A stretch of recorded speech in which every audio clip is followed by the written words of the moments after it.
I wake up every morning at 6 o'clock, not because I have to, but because in 40 years of teaching college, my body has forgotten how to sleep longer.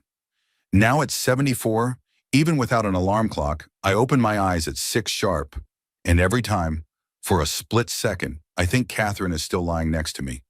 But then reality returns, and I remember that this is the 6th year I've woken up alone. My house in Clearwater is too big for one person. 4 bedrooms, a living room, a kitchen, an office. The space once filled with life now feels more like a museum. I move between the kitchen, bedroom, and study like a ghost, leaving the other rooms untouched. Sometimes I go into Brandon's former room, but I never stay there for long. Too many memories of a time when things were different. The morning ritual is the same. Coffee, peanut butter toast, newspaper. After breakfast, a walk to the mailbox on the street corner, then back. Sometimes I stop at the store for groceries. Once a week, I visit the library to exchange books. Wednesdays, I meet up with former co-workers at Donna's Cafe. Once there were 6 of us, now there are only 3. Jeffrey died of cancer 3 years ago. Stuart moved in with his daughter in Oregon. Miles had a stroke and is now in a nursing home. It's just me, Hugh, and Phyllis. We talk about politics, about books, about how college is changing, but never about our kids. It's an unspoken rule. Brandon and I rarely see each other, usually Thanksgiving or Christmas, and not every year. He calls once a month, the conversation never lasting more than 5 minutes. How's it going, Dad? Fine. Working on something? Yeah, I'm writing an article. Good, well, take care of yourself. And that's it. His wife Peyton calls even less often, usually on my birthday or when they need something. The last time was 8 months ago. They wanted to borrow money for a down payment on a new car. I gave it to them. I always do. But it wasn't always like that. When Catherine was alive, Brandon came more often. He and his mother were close. She had a way of smoothing things over between us, finding common ground. I, on the other hand, have always been a demanding father, maybe too demanding. When a child grows up in the family of an academician, certain successes are expected of him. Maybe I pushed him harder than I should have. I've always noticed the way Peyton looks at me when he thinks I can't see, with barely concealed disdain. To her, I'm a dinosaur, a relic of a bygone era, a sociology professor from a small community college, with its old-fashioned values and obscenely small pension.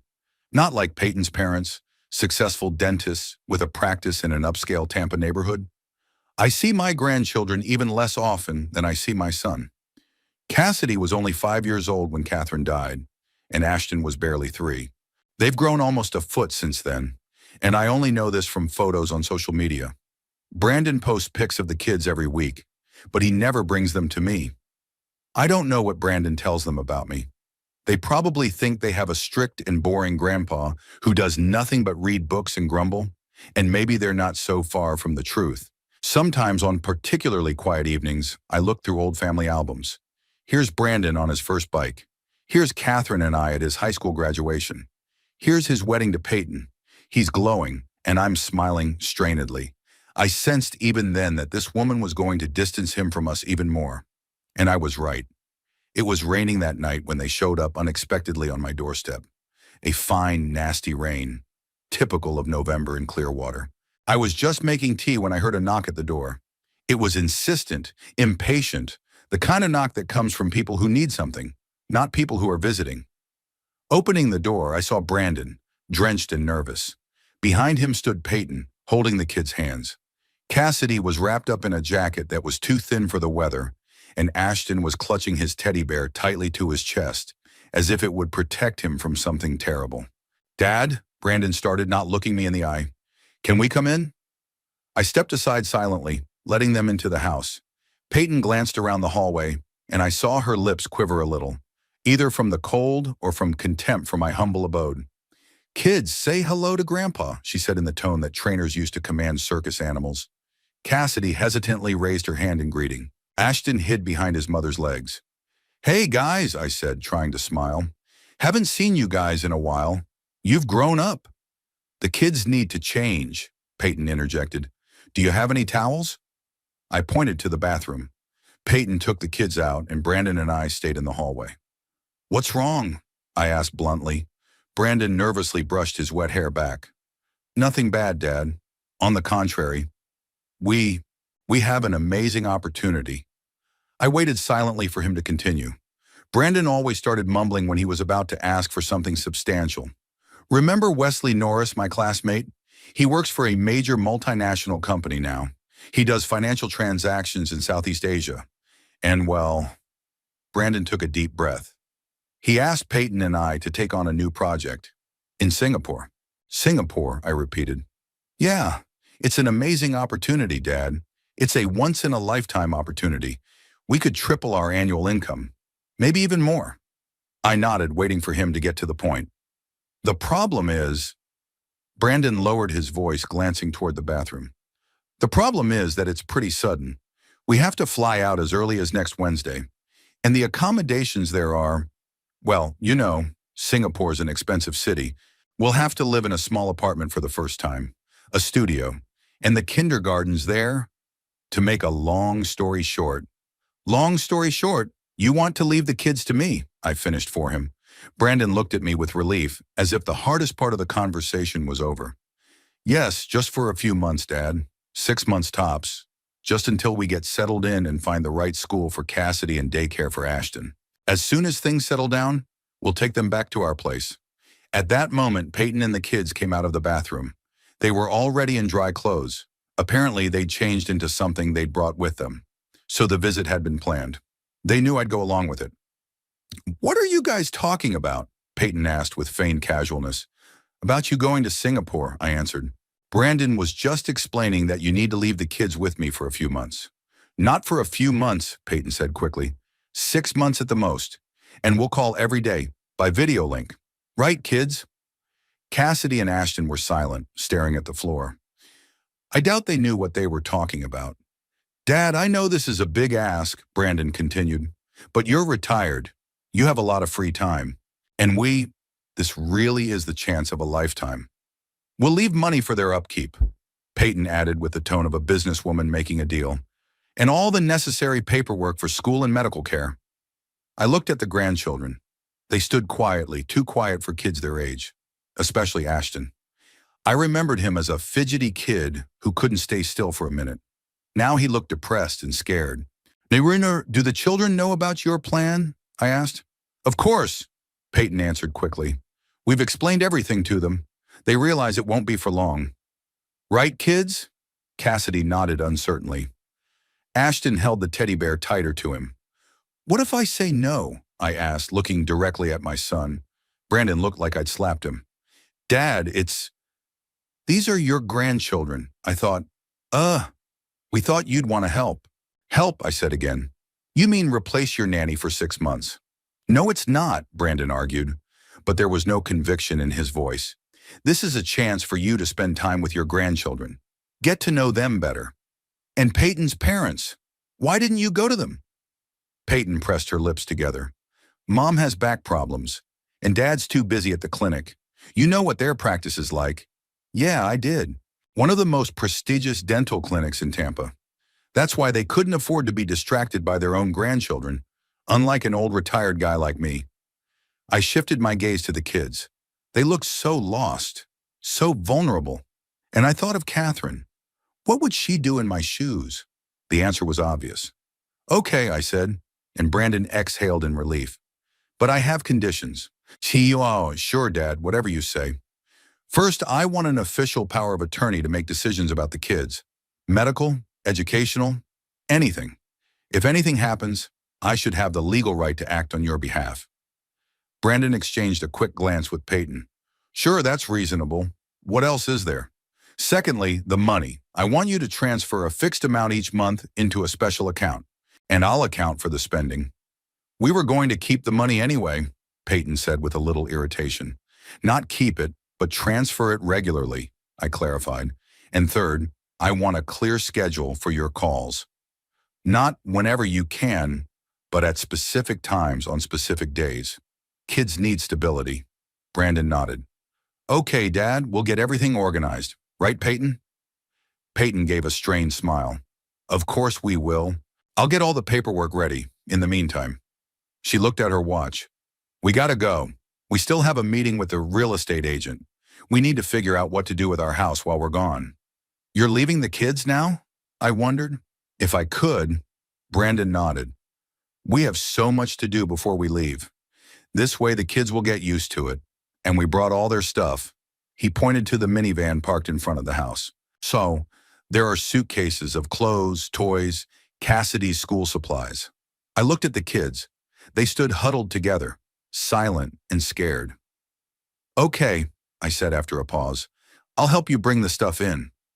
For the next 20 minutes, Brandon and I lugged suitcases and boxes from the car into the house. There were a suspiciously large number of them for a few months.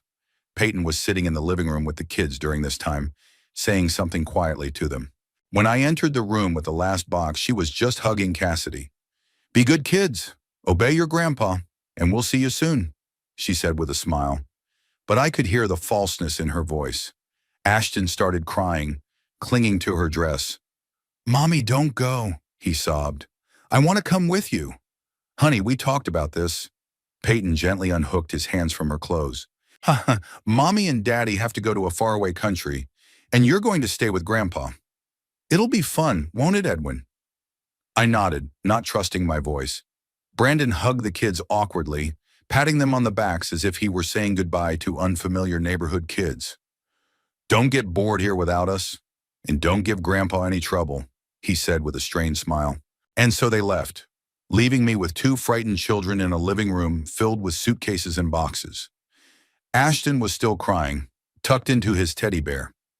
Cassidy stood motionless, staring at the closing door. Well, I said, trying to sound more cheerful than I felt. Let's decide where you're going to sleep. Cassidy looked at me with serious eyes, so much like Catherine's. They'll come back for us, won't they? She asked quietly. Of course they will, I answered, hoping my voice didn't betray my doubts. In a few months. In the meantime, you and I will live together. For the first week after Brandon and Peyton left, the calls were regular, exactly at 7 in the evening, as we'd agreed. The kids looked forward to those calls like a holiday. Cassidy sat in front of the computer screen 15 minutes before the appointed time, fixing her hair and rehearsing the questions she wanted to ask her parents. Ashton was bouncing around excitedly, clutching the drawings he had prepared especially for Mom and Dad. The conversations always followed the same script. Peyton and Brandon talked about Singapore, the tall skyscrapers, the exotic food, the hot climate. They showed their rented apartment, really small, but overlooking the bay. They asked the kids how they were settling in, how their days were going. Brandon asked me about the paperwork I had to do for Cassidy's school and Ashton's daycare. The first alarm bell rang when they missed the following Wednesday's bell. The kids waited, dressed up and excited, while I tried to call them through every possible app. Finally, around 9 p.m., when I had already put the frustrated kids to bed, a text message arrived from Brandon. Sorry, Dad, couldn't make the call. The meeting went long and then the phones went dead. We'll catch up tomorrow. But they didn't call tomorrow either, and the day after that. When the connection finally came through Sunday night, the conversation was shorter than usual. Brandon looked tired. Peyton looked annoyed. They explained that the schedule was crazy, the time difference was getting in the way, and the project required full commitment. Dad, it's only temporary, Brandon assured me. As soon as things get better, we'll call more often. Maybe we'll even fly down to visit you. I didn't argue in front of the kids, but after the conversation, I sent him a stiff email reminding him of our agreement. Brandon apologized, promised to make it up to me, but he didn't. By the end of the first month, the calls became weekly instead of daily. By the end of the second, it was every other week. After the third month, their schedule became completely unpredictable. Sometimes they called in the middle of the week when Cassidy was at school and Ashton was in the garden. Sometimes late at night when the kids were asleep. And sometimes they didn't call for 3 or 4 weeks in a row, limiting themselves to short messages. Cassidy no longer looked forward to their calls with the same enthusiasm. She no longer sat in front of the computer in advance, no longer prepared questions. When her parents did call, she gave one-word answers, didn't share news. Ashton, on the other hand, reacted to the calls with delight and tears. He demanded his parents' attention, showed them every drawing he had made, every new toy. And then, after the conversation, he became uncontrollable. He ran around the house, screamed, refused to go to bed. I tried to maintain order and regime in the house. I made a schedule. Rise, breakfast, school and garden, lunch, Cassidy's homework, walk, dinner, evening treatments, reading before bed, bedtime. Gradually, we all got used to this rhythm. Even me, though sometimes I found myself missing my former solitude. It wasn't easy at times. I had forgotten what it was like to constantly answer questions, resolve arguments, check homework, and prepare lunches and dinners with the children's preferences in mind. My life, measured and predictable, became a chaos of school meetings, childhood cold, searching for lost toys, and endless laundry. But there were also moments when I felt strangely content. When Cassidy read a page from a book to me by herself for the first time, when Ashton learned to tie his shoelaces, when the three of us made pizza from Catherine's recipe and the kitchen filled with laughter. One night, about 4 months after Brandon and Peyton left, I found Cassidy sitting on the bed with a photo album in her hands. "Is that Grandma?" she asked, pointing to the picture of Catherine. "Yes," I answered, taking a seat next to her. "That's your grandmother, Catherine." "Summer." "She's beautiful," Cassidy said, running her finger over the picture. "I remember her. She used to bake chocolate chip cookies and tell stories." I nodded, not trusting my voice. Catherine had died when Cassidy was only 5 years old, but she remembered those details. In that moment, something changed between us. It was as if we both recognized that there was more to us than circumstance. Filing for temporary custody proved to be a bureaucratic nightmare. Brandon and Peyton left a power of attorney, but it wasn't sufficient for many issues.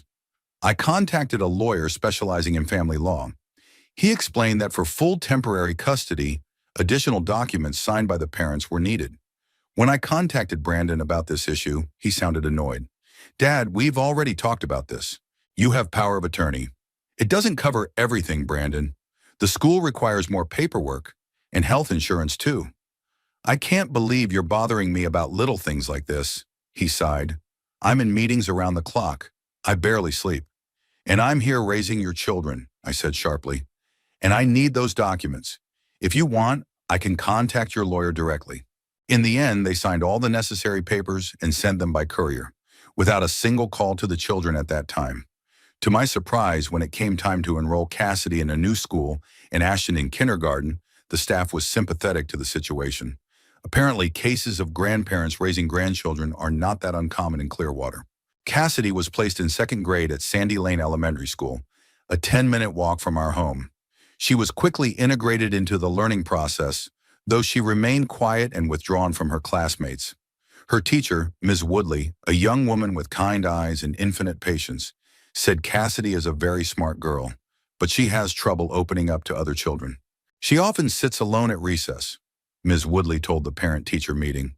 "When I offer to join in games, she politely declines. She prefers to read or draw." "She's always been quiet," I said, though I didn't really know what Cassidy was like before I had her. "Maybe, but I've noticed something else. She's very sensitive to criticism. If I correct a mistake in her work, she might cry, and she often asks if any of the teachers or children are angry with her." I nodded, recognizing in this behavior what I observed at home. Cassidy was constantly apologizing for the slightest misstep, as if she was afraid I'd get angry and abandon her like her parents had. With Ashton, it was more complicated. At the kindergarten Sunbeams, he was assigned to the group Butterflies for children 3 to 4 years old. After a week, the teacher, Mrs. Jenkins, a full woman with tired eyes, called me to talk. "Mr. Hawthorne, your grandson has a behavior problem," she began without preamble. "He can't sit still during class," interrupts other children, refuses to share his toys. "Yesterday he hit a boy who took his car." "He's not an aggressive child," I objected. "At home It's a different situation at home," Mrs. Jenkins interrupted me. "Here he has to interact with other children, follow the rules. Maybe you should see a specialist." I wanted to be indignant, but I remembered how Ashton had thrown a tantrum yesterday because I'd given him a blue plate instead of a green one. How he couldn't sleep without a light. How he'd wake up in the middle of the night screaming. At home, I took a closer look at my grandchildren's behavior. Cassidy was indeed too quiet, as if trying to be invisible. She never asked for help, even when things didn't work out. She was diligent about cleaning up after herself, even when I told her it wasn't necessary.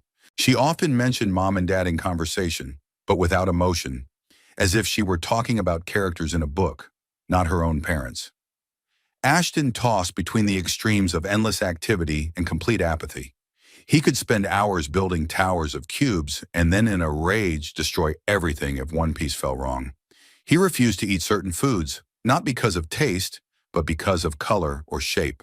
He had rigid rituals. Certain toys had to stay in certain places. Books had to be read in strict order before bedtime. In school, Cassidy began collecting small objects in her pockets: pebbles, erasers, colored paper clips. When I discovered their collection under her pillow, she cried, thinking I would scold her for stealing. "I didn't steal, Grandpa," she sobbed. "I found them. I just wanted something of my own that no one could take away."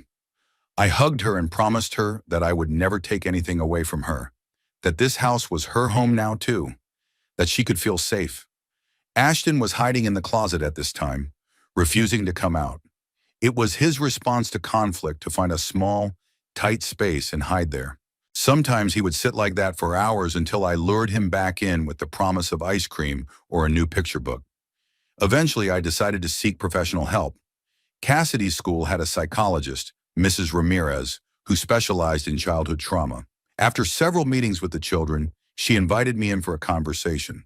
Her office was cozy, with cushioned chairs and walls hung with children's drawings.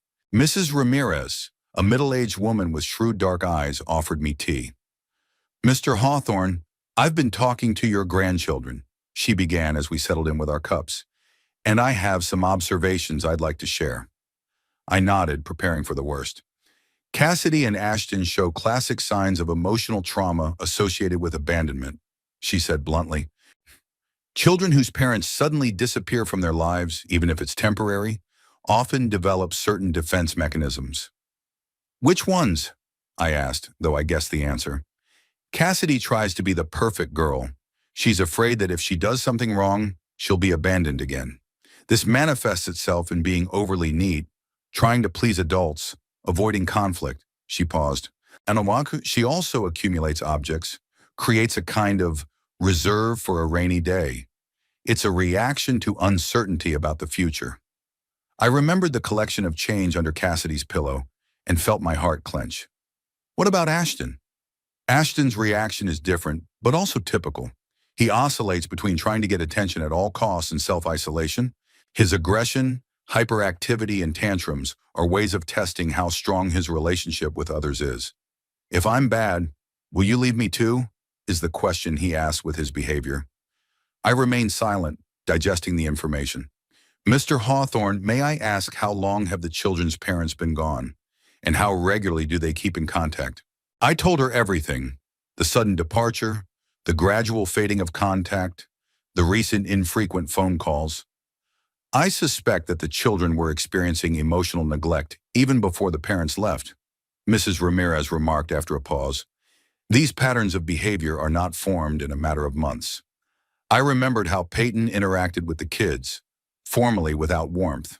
How Brandon was always too busy to play with them or read them books, and I felt a surge of anger. "What can I do?" I asked, trying to stay calm. "How can I help them?" "The most important thing is stability and predictability," Mrs. Ramirez replied. "Children need to know that their world will not collapse at any moment. Clear routines, clear rules, consistent responses to their behavior. All of these things create a sense of security." I nodded. That was something I was already trying to provide. It's also important to talk to them about their feelings, allowing them to express anger, sadness, fear, without judging them for it. And of course, to show their love, with words, with touch, with time spent together. "But what about parents?" And when I asked, "How do you explain to your kids why they don't call? Why they don't come over?" Cassidy had already started asking questions to which I had no answers. Mrs. Ramirez sighed. "This is a difficult question. Kids this age have a hard time understanding the concept of temporary absence for such a long period of time. I would recommend being honest, but not criticizing the parents directly. You might say something like, 'Mom and Dad can't be with you right now, but they love you, and I'm here. and I'm not going anywhere. I wasn't sure if Brandon and Peyton really loved their kids, not the way parents are supposed to love, but I kept those thoughts to myself. I offer regular therapy sessions for both kids, Mrs. Ramirez continued, once a week individually. It would also be helpful if you joined a support group for caregivers. There are several such groups in town. I agreed to all of her suggestions, anything to help the kids. When we left the office, Cassidy and Ashton were waiting in the hallway. Ashton was playing with a toy car, rolling it around on the floor. Cassidy sat motionless, looking out the window. "Shall we go home?" I asked, trying to sound cheerful. "And maybe we could stop at an ice cream parlor on the way." Ashton immediately jumped up with an enthusiastic, "Yes!" Cassidy looked at me with her serious eyes. "Grandpa," she said quietly, "will Mommy and Daddy ever come back for us?" I crouched down so I was on the same level as her. "I don't know exactly when they'll be back," I answered honestly, "but I do know that you'll always be safe with me, and that I'm not going anywhere." Cassidy studied my face, as if looking for signs of deception. Then she nodded, as if making a decision, and took my hand. "I like vanilla ice cream," she said. That night, after the kids were asleep, I tried calling Brandon. The phone was off. I sent a text message demanding a call back as soon as possible. There was no response. The next day, and the day after that, and the day after that, and the week after that, silence. It was as if they had just disappeared. I began to get seriously worried. What if something had happened to them? I even considered going to the police. But what could I say? My son and his wife don't call their kids? That would hardly have been a priority for law enforcement. Finally, after nearly 2 weeks of silence, came a short message from Brandon. "Sorry for the silence, Dad. Crazy days. The project is sprawling, having to travel around the region a lot. Peyton is loaded with work, too. How are the kids? I hope they're okay. We'll try to call you this weekend." But they didn't call that weekend or the next. A few months had quietly turned into 6 months. The money for the children's account came in irregularly, with delays. I began to add from my savings, even though my pension was modest. Mrs. Ramirez was right. The children needed stability, and I decided I would provide it, whether Brandon and Peyton ever returned to their children's lives or not. Time has a strange quality. It flows both slowly and quickly at the same time. Day after day, week after week, month after month, and it's been 2 years since Cassidy and Ashton have lived in my house. 2,730 days since Brandon and Peyton left their children on my doorstep with a promise to return in a few months. Cassidy turned 7. Ashton was 5. They had grown and changed, and I had changed with them too. There's more gray in my beard and deeper wrinkles, but for the first time in years, I feel truly needed. Sometimes when I look back, I can hardly remember what my life was like before they came. Quiet, orderly, and empty. "Grandpa, look!" Ashton came running into the kitchen where I was making breakfast. He was holding a piece of paper with bright, colorful scribbles on it. "I drew us. It's you, it's me, it's Cassie, and this is our house." I wiped my hands with a towel and picked up the drawing. 3 uneven figures stood in front of a rectangle with a triangular roof. My figure was the tallest, with gray hair and glasses. Next to me was Cassidy, with long hair and a book in her hands. And Ashton, small but with a huge smile. "Nice drawing," I complimented, putting a magnet on the refrigerator, where I already had a gallery of his work. "It's very similar, especially my glasses," Ashton glowed. In 2 years of therapy with Mrs. Ramirez, and with the help of a special program in kindergarten, his behavior had become much more manageable. His tantrums were less frequent, and his bouts of hyperactivity were replaced by periods of constructive busyness. He still could not concentrate on one activity for long, and was easily distracted. But now these traits did not prevent him from learning and socializing with other children. "Where's Cassie?" Ashton asked, climbing into a chair. "Is she reading again?" "She's going to school," I answered, putting pancakes on a plate. "She had a science project presentation today." Cassidy appeared in the kitchen 5 minutes later, a backpack on her shoulders and a stack of cards in her hand. She looked serious and focused, as she always did before important events at school. "Good morning, Grandpa." "Hi, Ash," as she sat down at her desk and spread out the cards in front of her. "I need to go over the report again." "Breakfast first," I said softly. setting a plate in front of her. Science is best digested on a full stomach. She smiled slightly with the corners of her lips the way Catherine often did. That smile always gave me a pinched feeling, a mixture of joy and sadness. Cassidy continued to be quiet and serious for her age, but she didn't seem as withdrawn as she used to be. She made friends at school, not many, but real ones. Teachers recognized her remarkable abilities, especially in science and reading. Her fears weren't completely gone. She was still worried about the future, still afraid of disappointing adults, but now she knew how to talk about her feelings instead of hiding them deep inside. After breakfast, I drove Ashton to daycare and Cassidy to school. It had become our daily ritual. Even though school was a few blocks away, I always walked them. Partly because of my hyper-parenting, partly because I loved those morning walks as we discussed the day ahead, made plans for the weekend, or just watched the waking city. "Do you remember that I'm finishing early today?" Cassidy asked as we approached the school gates. "Our last class was canceled."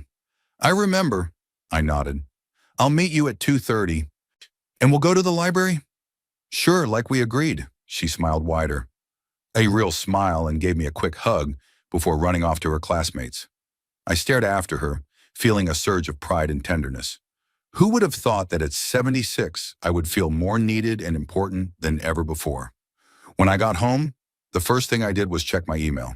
In 2 years, I'd gotten used to starting the day with this ritual, though I'd long ago stopped expecting to hear from Brandon and Peyton. At first, they still called occasionally, once every few months, usually via Skype, always with a bad connection and for a few minutes. The conversations were strained, awkward. The kids sat in front of the screen, not knowing what to say to these near strangers who were once their parents. Brandon and Peyton asked trivial questions. "How was school? What's new? Are you behaving well?" Without waiting for answers. Then the call stopped altogether. Only rare messages remained. Christmas cards, pictures of exotic places, short emails apologizing for the long silence, and promising to get back to you soon. The money for the children's account came less and less frequently and in smaller amounts. I had long ago stopped counting on that help and had completely taken on all the expenses of supporting my grandchildren. There was nothing from Brandon in the mail that day, just the usual mailings, bills, and a letter from my old college coworker. I was about to close my laptop when I noticed a notification from Facebook. I usually rarely logged on to social media, but after having kids, I became a more active user. It was an easy way to share photos and news with my few friends. The notification was that Peyton had tagged Brandon in a new photo. I was not a friend of my sister-in-law's on social media. She never accepted my requests, but her profile was partially open, and sometimes I could see posts if they mentioned my son. I clicked on the notification, expecting to see another photo of the office or Singapore's cityscape. Instead, a photo of a yacht moored at the marina opened in front of me. On the deck stood Brandon and Peyton, tanned, wearing sunglasses, champagne glasses in hand. The caption read, "Our second home. During Miami life. Shocking dream yacht. Miami." Not Singapore. Miami. I stared at the photo, not believing my eyes. The publication date was 2 weeks ago. I quickly looked through the other available photos of Peyton. Here they were on the beach, the sand white, the palm trees, the turquoise-colored ocean. Captioned, "Another perfect day in paradise. Strashish, Miami Beach, shower, love Florida." The date is from 3 months ago. Here's Brandon on the terrace of a luxury restaurant, with a view of the bay and skyscrapers behind him. The caption reads, "Business dinner with partners? Your new life, just your Miami business." The date is 6 months ago, and dozens more photos like this dated within the last 2 years. All from Miami, none from Singapore. Not one mention of children. I felt a wave of rage rising inside. They lied. They'd been lying all along. There was no Singapore, no international project. They had simply moved to Miami, leaving their children behind to start a new life without onerous obligations. With trembling fingers, I opened Brandon's profile. It was more private, but the information listed his place of employment as Brightside Investments, Miami, Florida. And the start date was almost 2 years ago, shortly after they left the kids with me. Everything fell into place. The sudden departure, the infrequent and brief calls, the excuses about poor connection. the gradual cessation of contact. They weren't planning to come back for the kids. They never planned to. I shut down my computer and sat in my chair for a long time, trying to deal with my emotions. Anger, grief, frustration, all mixed into a tight knot in my chest. How could they? How could my own son abandon his children? And why? For yachts and cocktails on the beach? My phone rang, interrupting my train of thought. It was Mrs. Jenkins from Ashton Daycare. Mr. Hawthorne, we have a little problem. Ashton fell on his walk, and I think he bruised his knee pretty badly. It's nothing serious, but he's very upset and he's asking for you. I said I'd be right there, so I went to pick up my grandson. All the way to the daycare center, I tried to calm down, to push my anger down.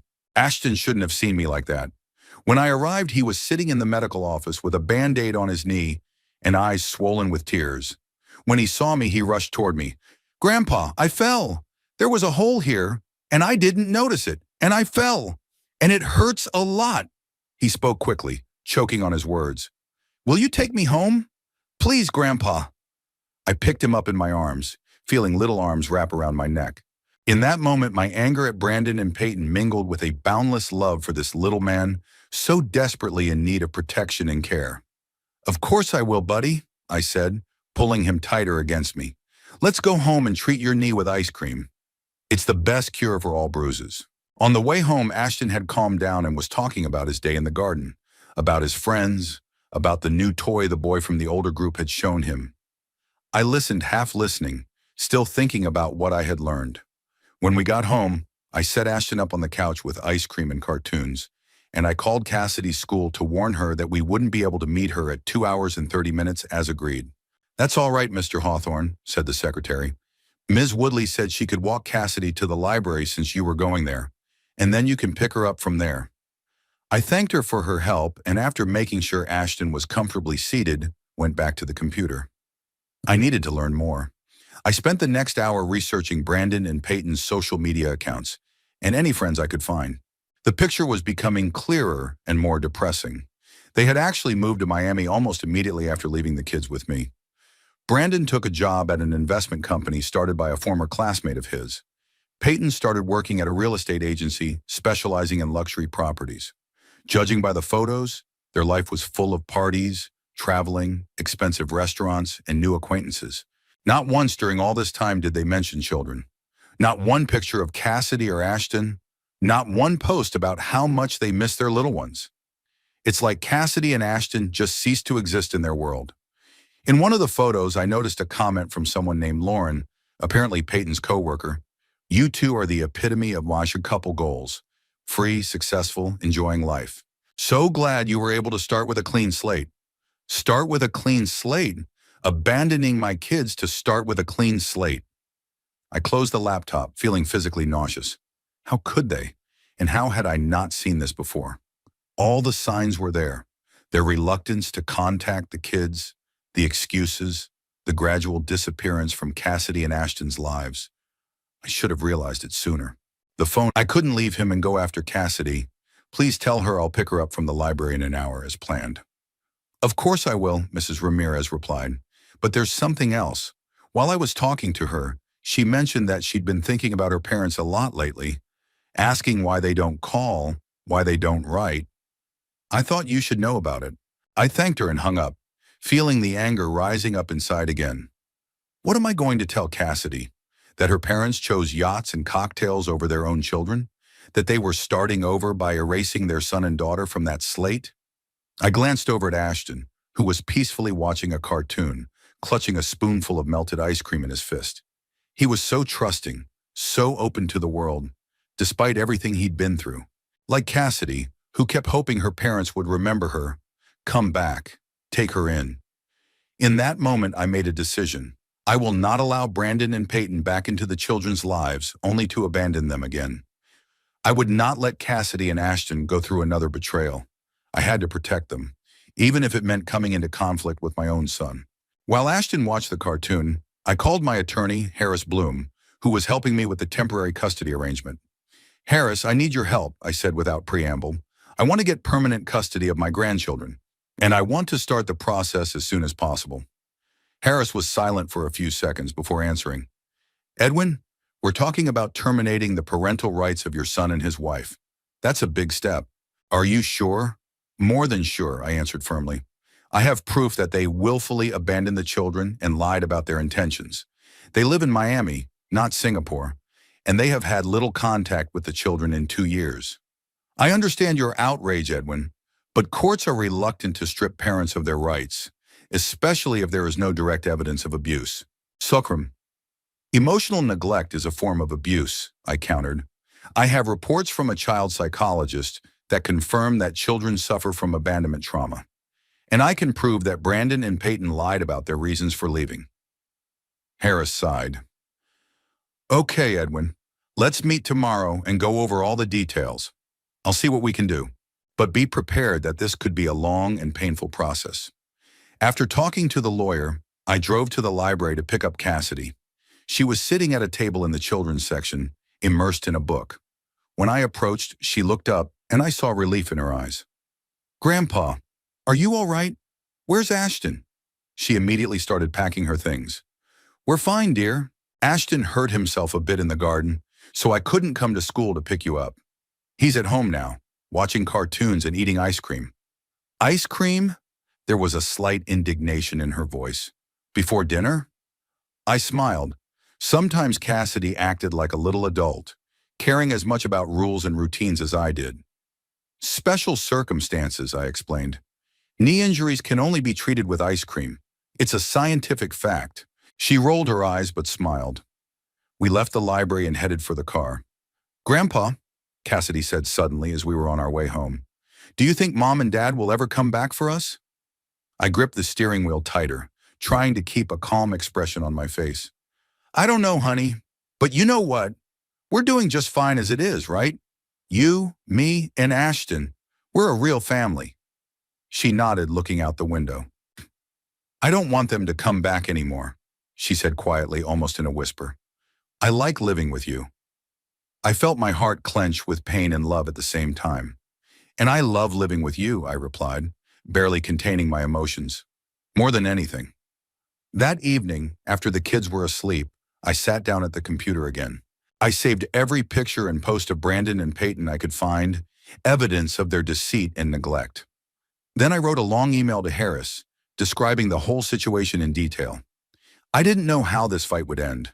I didn't know if I would succeed in getting permanent custody, but I did know one thing for sure. I would do everything in my power to protect Cassidy and Ashton, even if it meant going against my own son. I lay awake for a long time that night, thinking about how strange life was, how the man I'd raised could be capable of such betrayal, how 2 innocent children could have been simply cut out of their parents' lives, and how those same children, quite unexpectedly, became the center of my world, gave meaning to my last few years. I thought about Catherine and what she would say now. She'd probably be as angry and disappointed in Brandon's behavior as I was, but she always had a knack for finding light, even in the darkest of situations. The kids have gotten exactly where they need to be, she would say, to someone who really loves them. And I vowed to myself that I would do everything I could to be worthy of that love, that I would protect them and care for them until my last breath, that I would never betray their trust like Brandon and Peyton had done. The next day, I met with Harris in his office.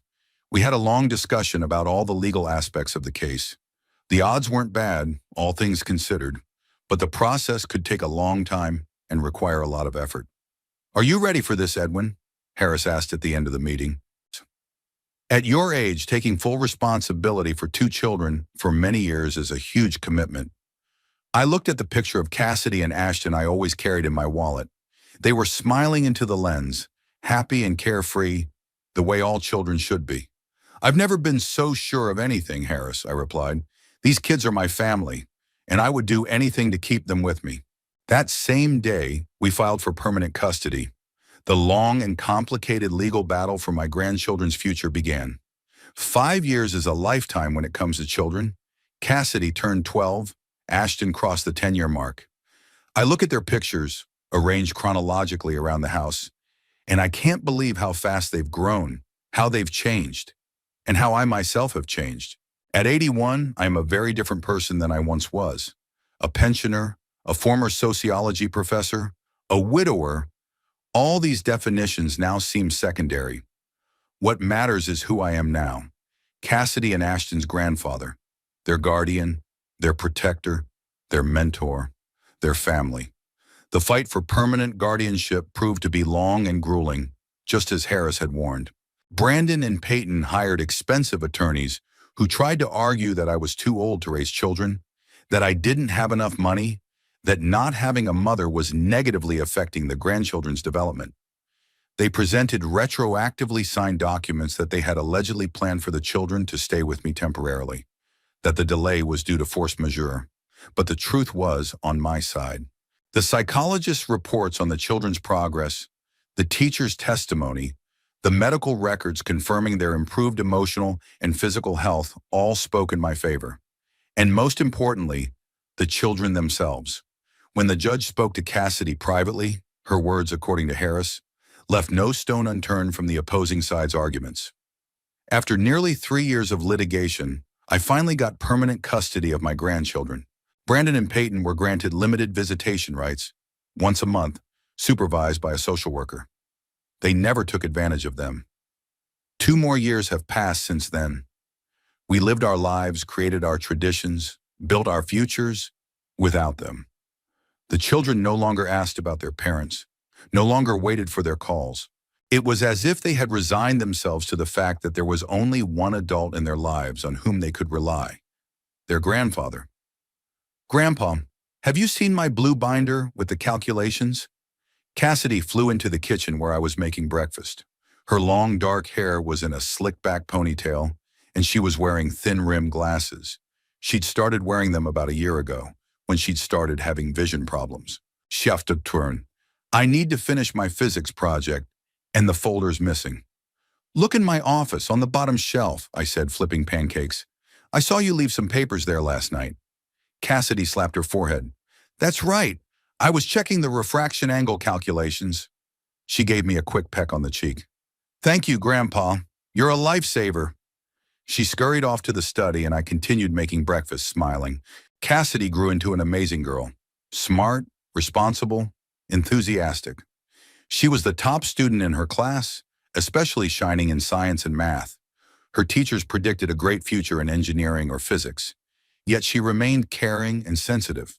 She helped her classmates with their studies, took care of her younger brother, and was always ready to take on some household chores to ease my burden. Sometimes I thought that she grew up too quickly, too early learned to take responsibility. But the psychologist assured me that this is normal for children who have experienced the trauma of separation from their parents. They often become more independent and mature than their peers. "Ashton!" I called out, setting the plates of pancakes on the table. "Breakfast is ready." Silence. I sighed and headed toward his room. Ashton and Morning had never been friends. The door to his room was ajar. I looked inside and saw my grandson sitting on the floor, surrounded by a Lego constructor. He was so engrossed in building some elaborate structure that he didn't even notice my presence. "Ashton," I called again, softer. "It's time for breakfast, buddy." He looked up, his eyes full of concentration and creative excitement. "Grandpa, I'm almost done. It's going to be an intergalactic ship with hyperdrive and laser cannons. Look, here's the cockpit, and here are the engines, and this." I sat down next to him, looking at the complex structure. Ashton had always had an amazing spatial thinking and creativity. His teachers said he could have been an architect or an engineer if he hadn't had trouble concentrating. "I mean, very impressive," I praised sincerely. "But now we need to eat breakfast and get ready for school. You can continue building in the evening."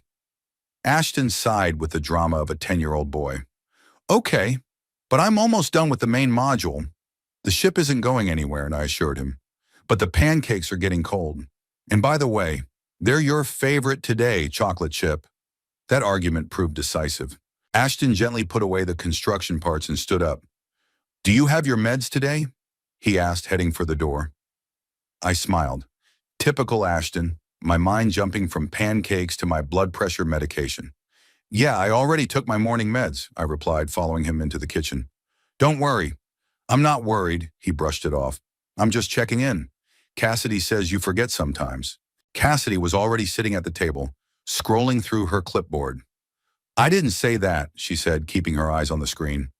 I said that we all need to watch our medication regimen because it's important. Same thing. Ashton shrugged, flopping into his chair and immediately piling on the pancakes.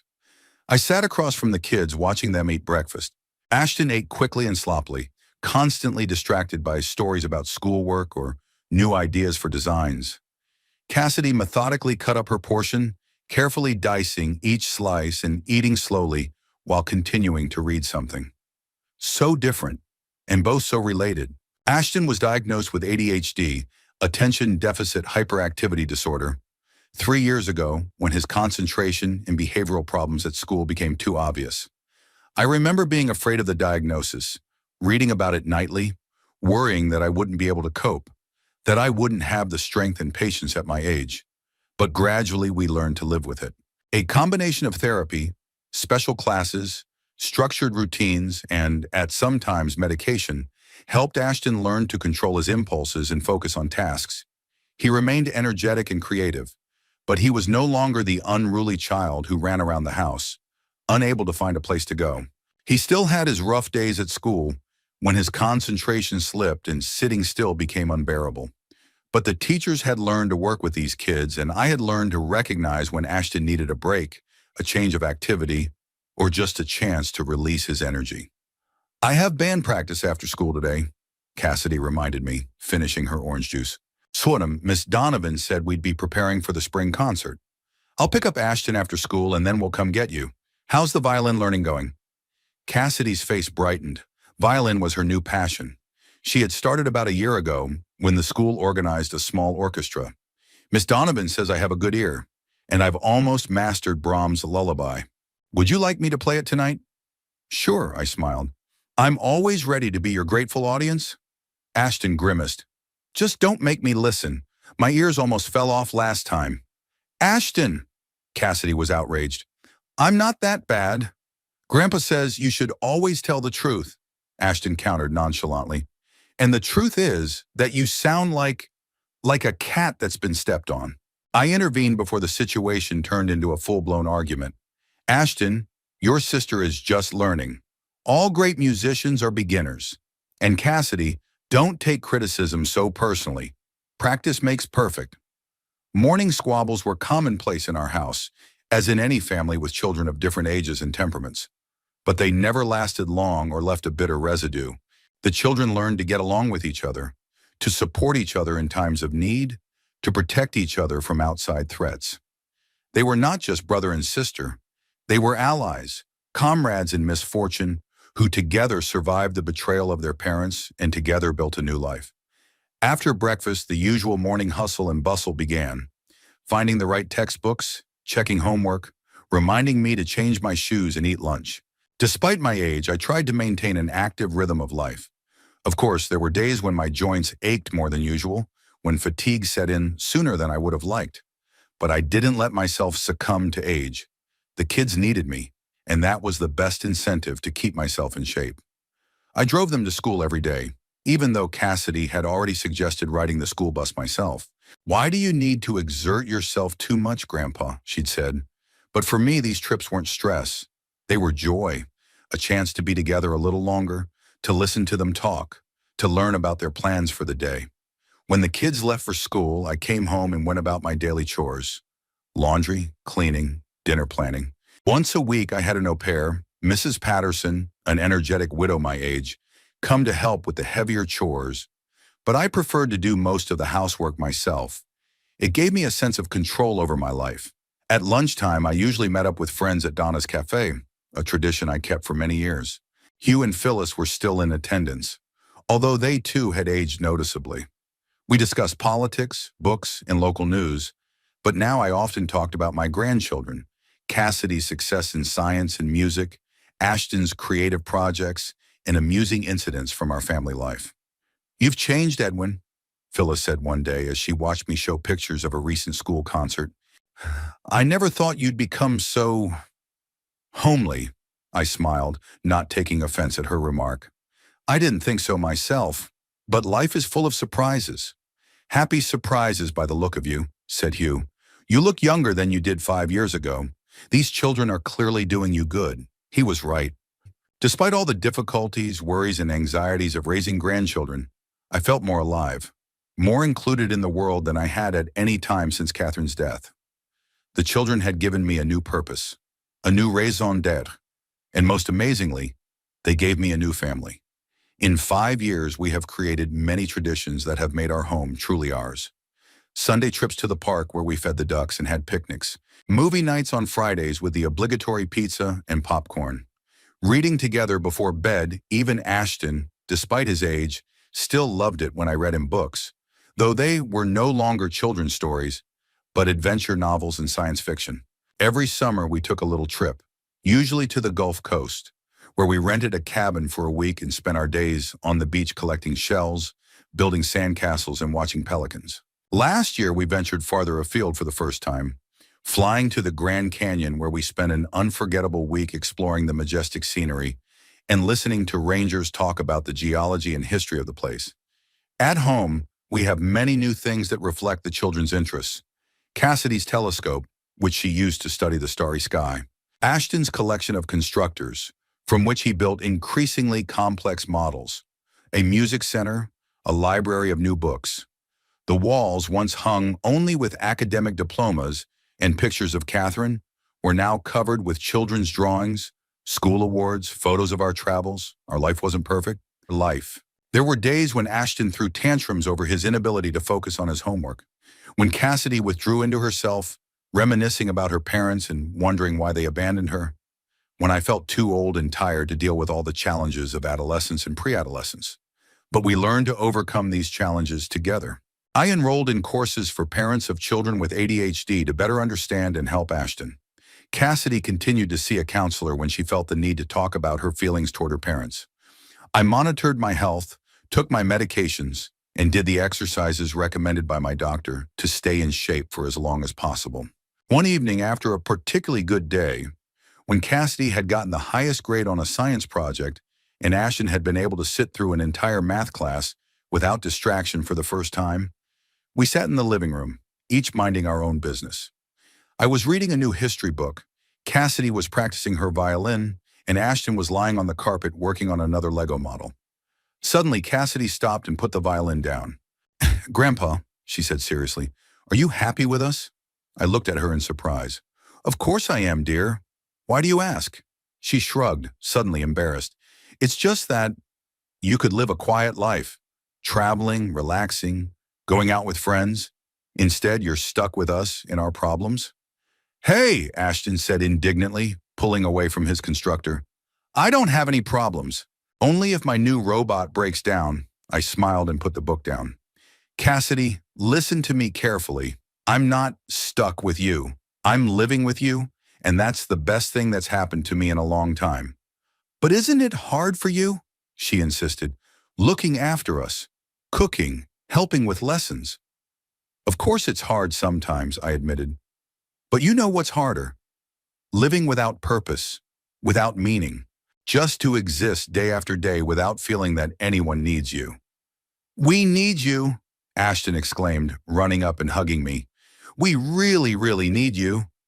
Cassidy came over and sat down on the arm of my chair. "I just want you to be happy, Grandpa," she said quietly. "You do so much for us." I hugged them both, feeling my heart overflow. "I'm happy," I said, and it was the truth. I have you, and that's all I need. That night, after putting the kids to bed, I stood at the window in the hallway for a long time, looking out at the starry sky.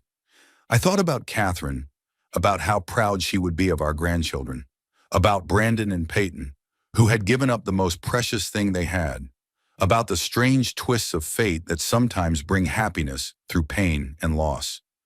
Life had gotten better. Not perfect, not without problems, but it got better. We had a family, we had a home, we had a future, and I couldn't ask for more. The next morning I received an email from Brandon, the first in almost 3 years. Seeing his name on the inbox list made my heart skip a beat. What could have caused him to break his silence after all these years? The letter was short and dry.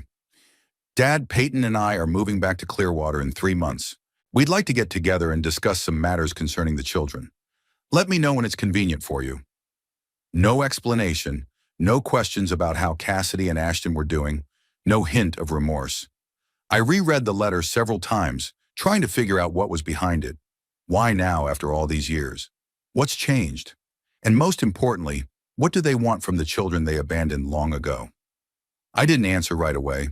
I had to think about the situation first, consult with Harris, maybe talk to the children's psychologist. But one thing I knew for sure was that I wasn't going to let Brandon and Peyton barge back into the kids' lives only to abandon them again. I would not let them ruin what we had spent so long and carefully building. Our life had gotten better, and I was ready to protect it at all costs. The letter from Brandon kept me on my toes. 3 months was too little time to prepare for a meeting that could change our entire lives. I reread those few lines over and over again, trying to figure out my son's true intentions. What does it mean to discuss some matters concerning the children? Do they just want to see them? Or did they have more serious plans? I didn't tell Cassidy and Ashton about the letter right away. Why alarm them if the visit might not happen? In 7 years, their parents had promised to come, to call, to send gifts, and they'd never kept their word. Perhaps this time, too, it would end in nothing. Instead, I called Harris, my lawyer. We met in his office the day after I received the letter. Harris, as always, was collected and businesslike. Over the years, he had gone from being just a lawyer to a family friend, was often at our dinners, knew the kids, and was always interested in their progress. "So Brandon and Peyton are coming back," he said thoughtfully as he read the printout of the letter. "I wonder why now? What's changed?"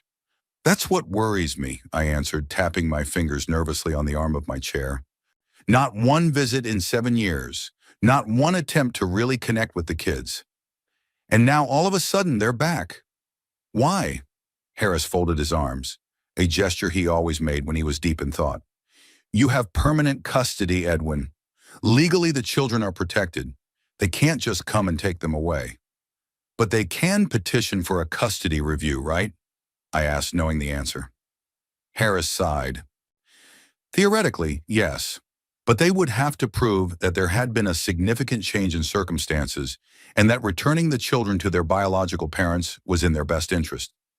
After 7 years of absence and minimal contact, that would be extremely difficult." I nodded, feeling somewhat relieved, but the anxiety wouldn't let up. "They're coming back for something, though, and there's something they want to discuss about the children." "Let's not speculate," Harris suggested. "Let's prepare for any eventuality.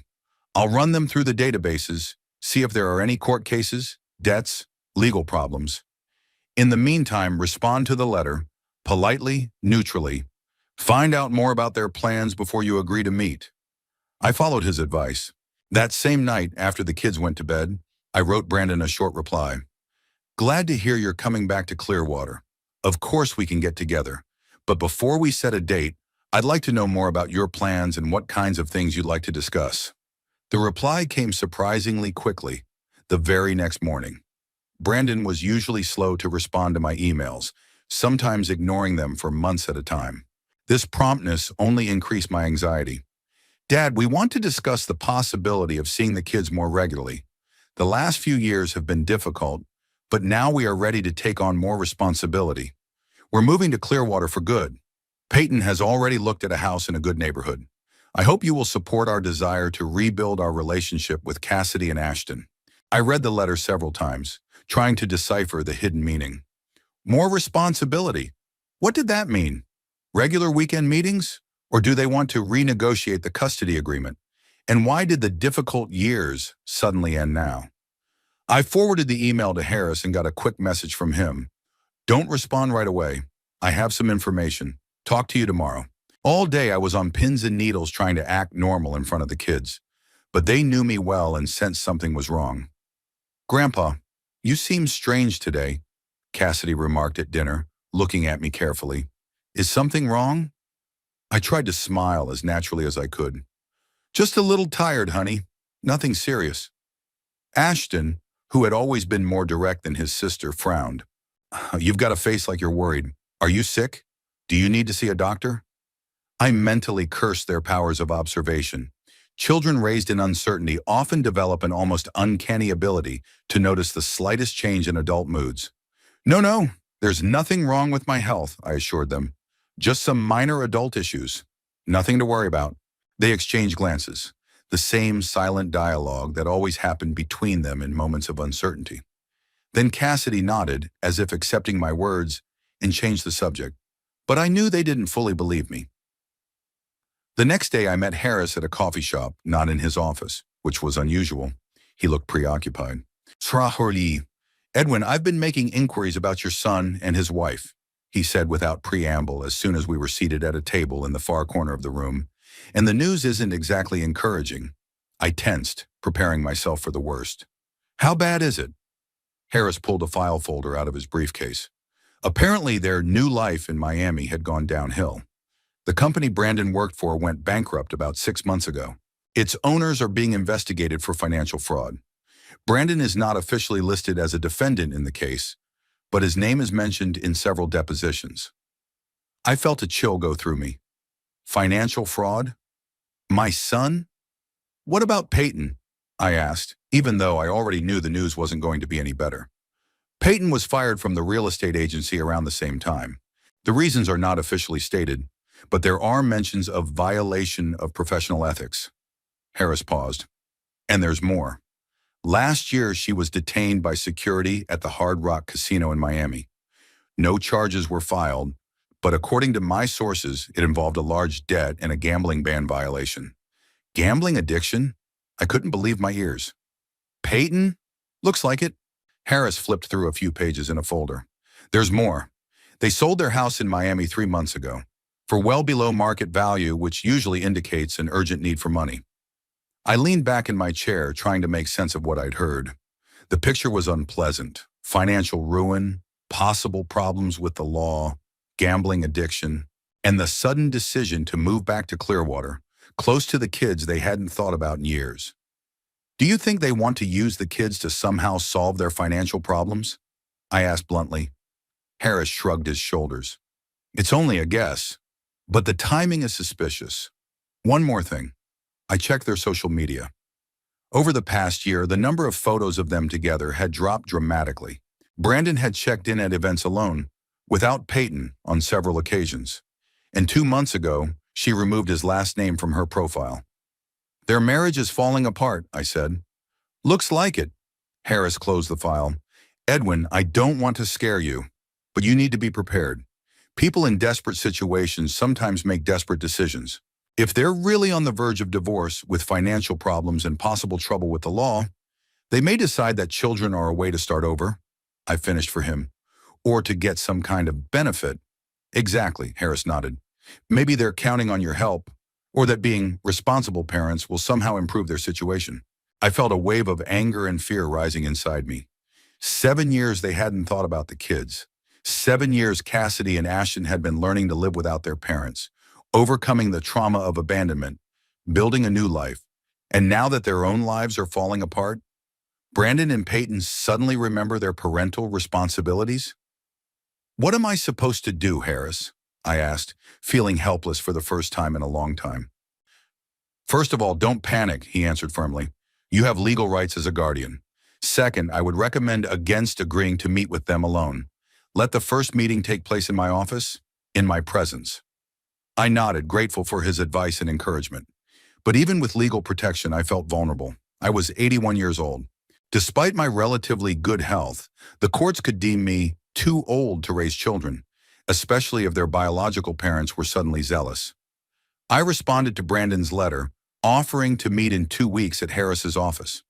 I wrote that I preferred to discuss all matters concerning the children in the presence of my attorney. Brandon agreed without objection. On the day of the meeting, I left the children with Mrs. Patterson, saying I had a business meeting. Harris met me at the entrance to his office, looking calm and confident. They're here now, he informed me. They looked tense. When we entered the conference room, I noticed the change immediately. Brandon looked older than his 49 years. His hair had thinned considerably, deep shadows under his eyes, bitter creases at the corners of his mouth. Peyton retained her cold beauty, but she too seemed haggard. They sat some distance apart, not touching, not even looking at each other. Dad? Brandon stood up as I walked in. Something resembling shame flashed in his eyes for a moment, but quickly disappeared.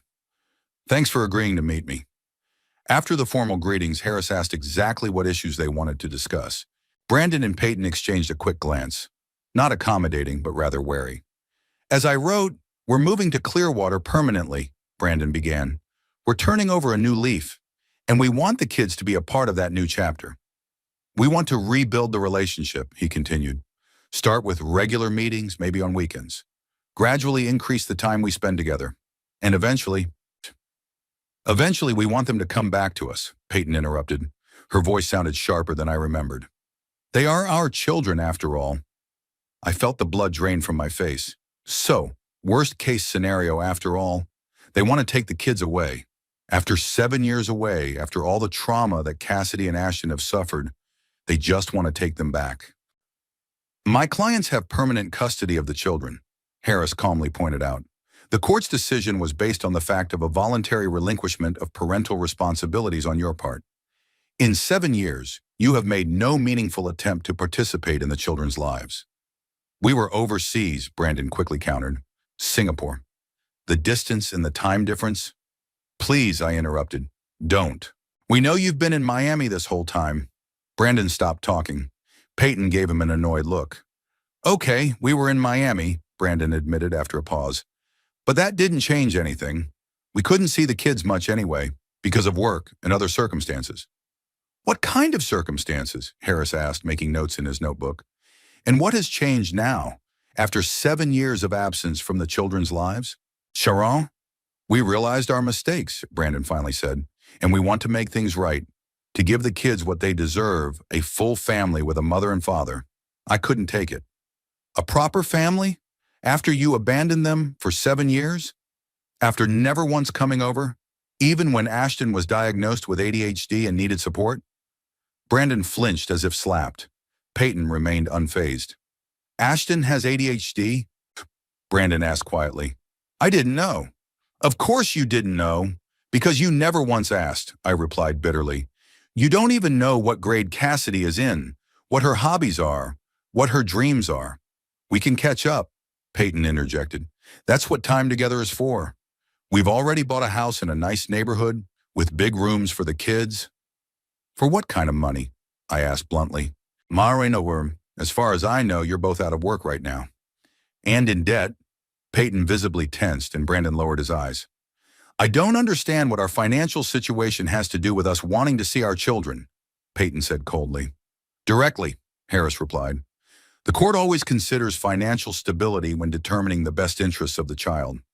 "We have money," Peyton cut him off. "And we'll both find jobs soon." "What about your marriage?" Beanon asked, deciding to go all in. "From what I understand, you're on the verge of divorce."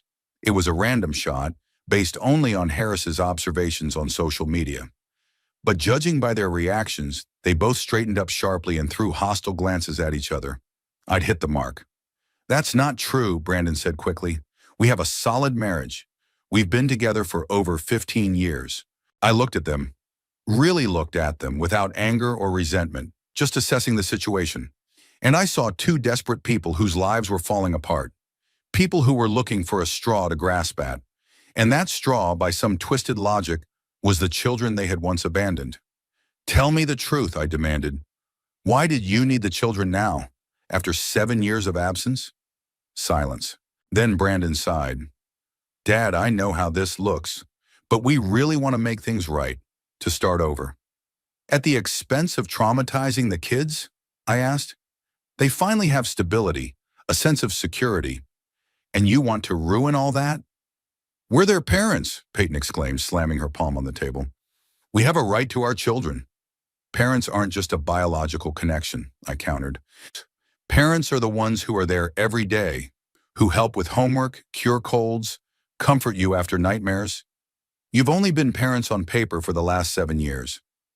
My words seemed to hurt Brandon, and he lowered his head even lower.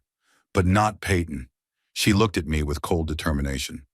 "For what it's worth, we're their biological parents, and we have legal rights. If you don't cooperate, we'll go to court."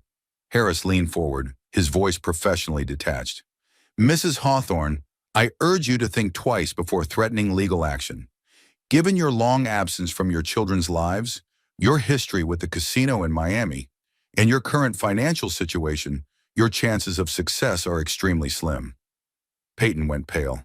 "You were spying on us? So we're protecting the children's interests," Harris replied calmly, "and we collect information that could affect their well-being." There was a tense silence. Then Brandon said suddenly, "Peyton lost almost all of our savings." He spoke quietly, looking down at the table. $500,000 in the last 2 years. Casinos, online betting. I didn't even know until it was too late.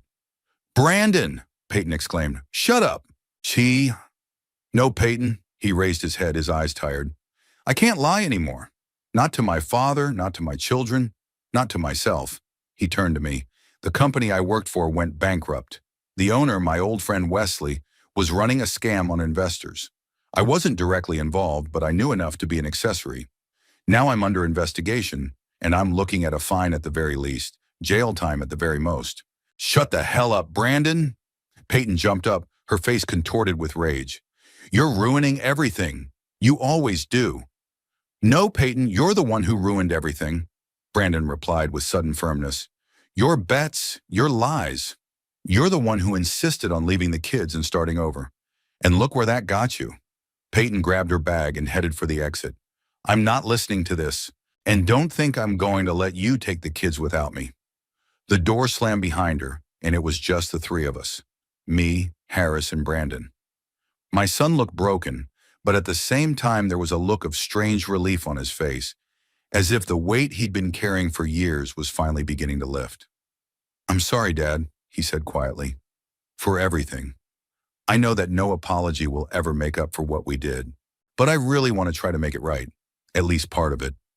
After I talked to Brandon, it took me a long time to come to my senses.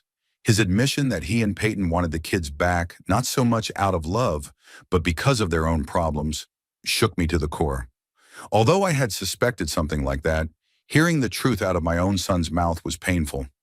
I didn't immediately tell my children about the meeting. First, I had to consult with Mrs. Ramirez, their psychologist. She listened to me carefully and advised me to be as honest as possible with the children, but without unnecessary details that could traumatize them further. The conversation with Cassidy and Ashton turned out to be one of the hardest I had ever had. I gathered them in the living room after dinner and explained that their parents were back in Clearwater and wanted to meet them. The reaction was expected, a mixture of shock, anger, and fear. "Why?" Cassidy asked, her voice trembling. "Why would they want to see us now, after all these years?" After a long discussion, the children decided to agree to one meeting after all. Cassidy said she wanted to ask her parents the questions that had plagued her all these years. Ashton just wanted to look at people he barely remembered. The day of the meeting came all too quickly. Cassidy wore her strictest dress, her hair neatly braided. Ashton was in his usual clothes, but his anxiety was betrayed by his constant movement. The symptoms of ADHD always increased in stressful situations. At 2 o'clock in the afternoon, the doorbell rang. Brandon and Peyton stood on the doorstep, dressed as if for a business meeting. Peyton held a bouquet of flowers, Brandon a box of presents. When they saw the children for the first time in 7 years, their faces expressed shock and disbelief. Instead of little babies, almost teenagers with unchildlike eyes stood before them. "Cassidy? Ashton?" Peyton's voice trembled. "You've grown so much." "We brought you presents," she added, holding out a bouquet to Cassidy. "My favorite flowers are lilies, not roses," Cassidy replied coldly. "And if you had any interest in our lives, you would know that." "Where have you been for the last 7 years?" Ashton asked. "Why haven't you visited? Why haven't you called?" Brandon and Peyton exchanged glances. "We've been very busy with work," Brandon began. "The project in Singapore was demanding—" "We know you weren't in Singapore," Cassidy interrupted him. "You were in Miami. I've seen the pictures on social media." Brandon turned pale. Peyton tried to explain herself, but Cassidy continued. "Why are you back now?" "Really? We missed you," Peyton said insincerely. "All this time we've been thinking about you." "That's not true," Ashton countered. "If you missed us, you would have called. You'd come. Anything. I couldn't take it. The kids deserve the truth about why you abandoned them and why you suddenly remembered them now that your new life had fallen apart. Brandon suddenly straightened up. That's enough, Peyton. No more lies. He turned to the kids. The truth is, we did abandon you. We were selfish and thought only of ourselves. Why did you come back now? Cassidy asked again. Brandon sighed. I'm having problems at work. Peyton has her own difficulties. Our marriage is falling apart. We thought your grandfather could help us out financially. And you decided to use us? Cassidy asked. We just thought that if we became a family again, everyone would benefit. Peyton excused herself. I don't want any other parents, Ashton said firmly. I have my grandpa, and he's never left me. We're your real parents, Peyton objected, and we have legal rights to you. We'll go to court if we have to. That was the last straw. I pulled some papers out of my pocket. Here's the court order for permanent custody. I have legal custody of the children, and if you try to contest that decision, I will provide the court with all the evidence of your neglect, including information about the casino debts, Peyton, and your involvement in the shenanigans, Brandon. Peyton turned pale. Brandon nodded as if he had expected that. He's right, Peyton. We lost. We lost the moment we left the kids. Peyton turned to the children. We're your parents. Doesn't that mean anything to you? Cassidy shook her head. Parents are the people who are there for you every day, the ones who help you with your homework, comfort you after nightmares. That's Grandpa. He's our real parent. You're strangers to us, Ashton added. I barely even remember you. Peyton grabbed her bag and stormed out of the house, slamming the door. Brandon stood there looking lost. I'm sorry, he said quietly, for everything. You deserve better than that, he turned to me. Thank you, Dad, for loving them when we couldn't. Before he left, he answered Cassidy's question about whether he missed them. Every day, but not enough to come back, and that's my biggest mistake. After they left, Ashton rushed over to me. They're not going to take us away, are they, Grandpa? Of course not. No one's going to take you. Never. Cassidy joined our embrace. I was afraid you'd want us to go back to them. Never. You're my family. Nothing is going to change that. That evening, as the children fell asleep, I reflected on the day's events. About Brandon and Peyton, their ruined lives. About Cassidy and Ashton, their strength and wisdom beyond their years. And myself, an 81-year-old man who suddenly became a parent. I never planned for a life like this, but fate had it differently, presenting me with both a challenge and a gift. And even though the journey was not easy, I have never regretted my decision for a second, because they became my real family. Not the one I was born into or the one I created when I was young, but one that I chose consciously and with full understanding of the responsibility. Brandon and Peyton made a choice too. They chose themselves, their desires, their freedom. And in the end, they lost everything. Not only their children, but the new life for which they betrayed those closest to them. I didn't know if we would ever see them again, but I knew I would protect my grandchildren until my last breath. Because at the end of the day, family is not blood or documents. Family is love, devotion, and a willingness to be there for each other in joy and in sorrow. Family is a choice we make every day, and we chose each other. And that's what made us a real family.